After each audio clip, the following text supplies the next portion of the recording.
प्यारे बच्चों, आज हम फूल की संरचना का अध्ययन करेंगे।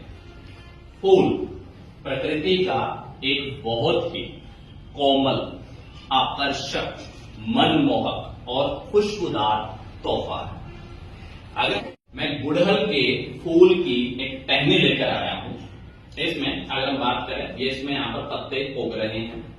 अगर हम ध्यान से देखें तो इसके जो पत्ते हैं, ये जो पत्ते हैं, इसके एक्सिल में से, कोण में से लेटरली साइड पर यहां पर ये फूल निकल रहा है।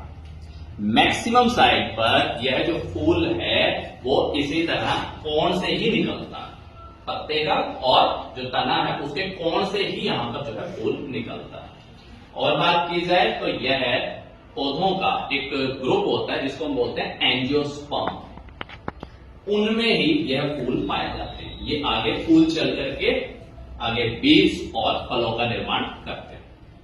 हम इसकी संरचना की बात करें, सबसे पहले इसकी अगर हम संरचना देखें तो इसमें पहला भाग होता है जिसके कारण ये फूल इस पौधे से जुड़ा हुआ है। इस संरचना को हम बोलते हैं पेडिसिल।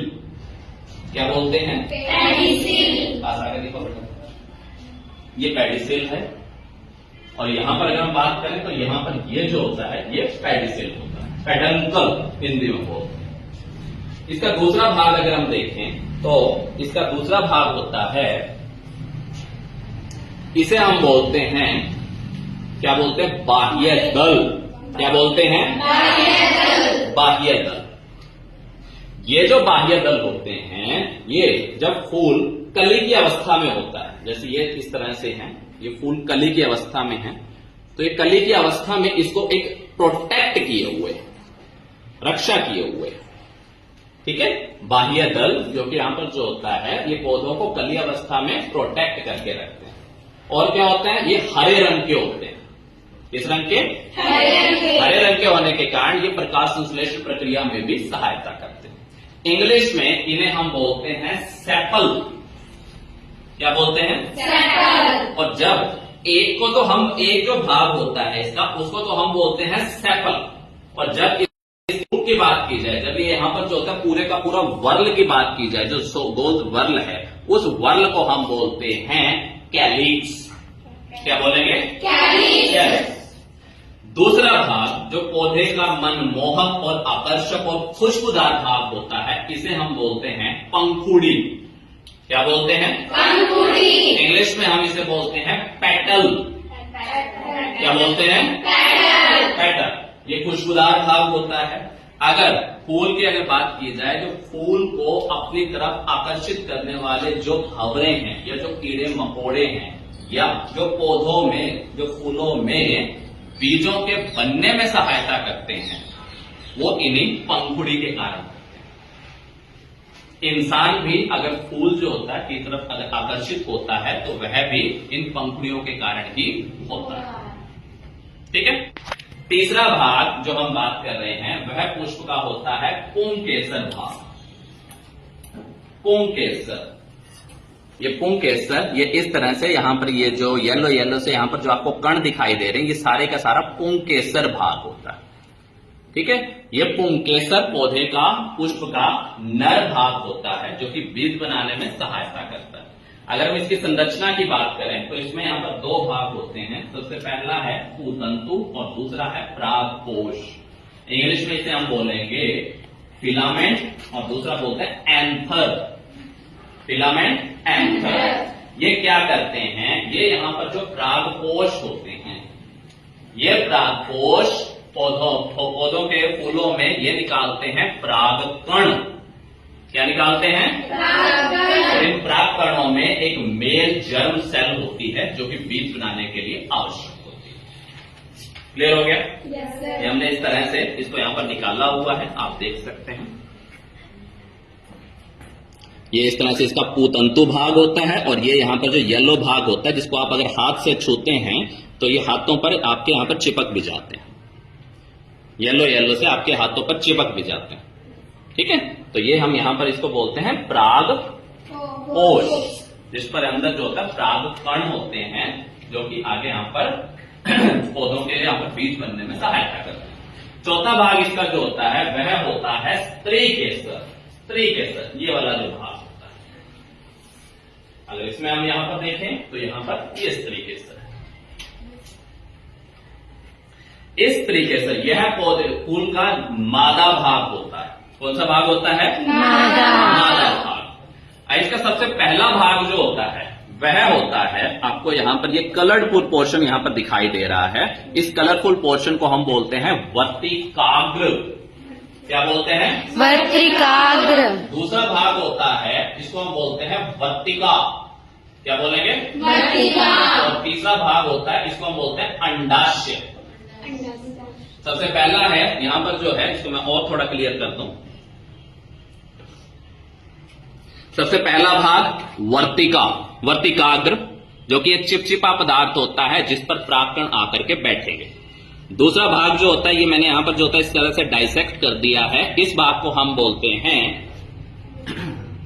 इस भाग को हम बोलते हैं वर्तिका। वर्तिका क्या है? एक ट्यूब लाइक संरचना है जिसमें से होकर परागकण अंदर जाएंगे। और जो तीसरा भाग है, ये जो सोलन पार्ट है, ये मैंने यहां पर नीचे की तरफ निकाला है, इसको हम बोलते हैं अंडाशय। क्या बोलते हैं? अंडाशय। अंडाशय, ये अंडाशय होता है। इस अंडाशय में अंदर की तरफ क्या होते हैं? ये छोटे छोटे हमने यहां पर जो होता है ग्लोब्यूल्स से बनाए हुए हैं। इन ग्लोब्यूल्स को हम बोलते हैं ओव्यूल। क्या बोलते हैं? ओव्यूल। ओव्यूल। इन ओव्यूल में मादा जनन कोशिका होती है। ठीक है, अब मैं यहां पर एक बार आपको थोड़ा सा कट करके इसमें यहां पर जो होता है आपको ओव्यूल दिखा देता हूं। ओव्यूल देखने के बाद आपको क्लियर हो जाएगा कि कैसे यहां पर जो होता है अंडाशय में यहां पर जो होता है ओव्यूल से यहां पर आगे जो है मादा जनन कोशिका बनती है। एक बार ट्राई करते हैं। आप पास में आइए थोड़ा।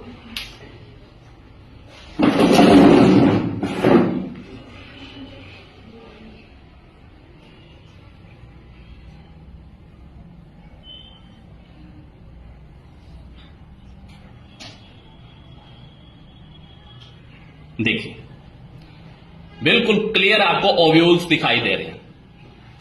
थोड़ा सा अगर आप यहां पर जो पास से अभी दिखाएंगे, दिख रहा है सभी को? Yes sir. इनमें यहां पर जो होता है ओव्यूल्स होते हैं। मादा जनन कोशिका जो होती है वो इन ओव्यूल्स में होती है। ठीक है जी।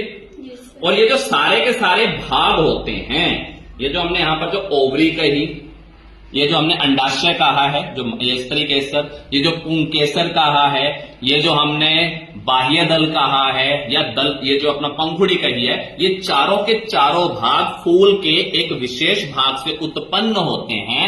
उसको हम बोलते हैं,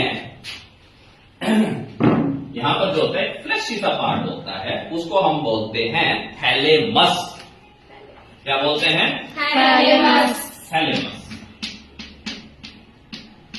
थैलेमस क्या है? एक बेस है, एक विराजमान होने वाला बेस होता है जिस पर से यहां पर जो होता है बाकी भाग उत्पन्न होते हैं। अब कई प्रकार के फूल ऐसे होते हैं जिनमें सिर्फ या तो पुंकेसर भाग होता है, बाह्य दल पंखुड़ी सब होंगे, या तो उसमें पुंकेसर भाग होता है या स्त्री केसर भाग होता है। ऐसे फूलों को हम बोलते हैं एक लिंगी पुष्प। क्या बोलेंगे? एक लिंगी पुष्प। एक लिंगी। जैसे घिया है, पपीता है, इनमें यहां पर जो पुष्प बनते हैं वो एक लिंगी होते हैं। और बाकी यहां पर जो फूल होते हैं वो द्विलिंगी होते हैं। द्विलिंगी। द्विलिंगी पुष्प क्या होते हैं? जिनमें यहां पर दोनों ही जननांग होते हैं।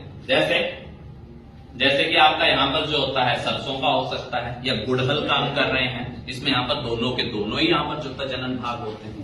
ठीक है जी, ये तो एक हुई बेसिक सी संरचना की बात। अब मेन बात होता है क्या है, जब भी पौधे ने बीज बनाना होता है, उसका जो नर भाग है, जो कि हमने नर भाग किया, ये यहां पर जो नर भाग किया परागकोश, यहां से परागकण निकलेंगे। परागकण निकल करके स्त्री केसर, ये जो स्त्री केसर है, स्त्री केसर है, इसके वर्तिकाग्र पर जाकर के बैठ जाते हैं।